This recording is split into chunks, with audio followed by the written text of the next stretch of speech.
پیارے بچوں، السلام علیکم ورحمۃ اللہ وبرکاتہ۔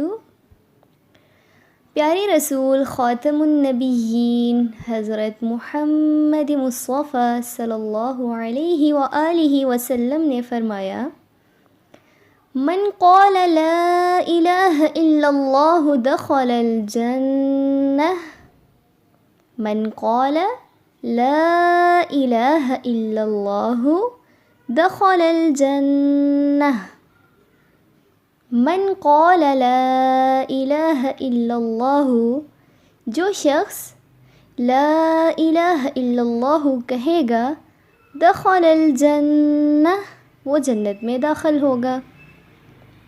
من قال لا الہ الا اللہ، جو شخص لا الہ الا اللہ کہے گا، دخل الجنہ، وہ جنت میں داخل ہوگا۔ رواہ سنن ابی داؤد۔ جزاکم اللہ خیرا کثیرا۔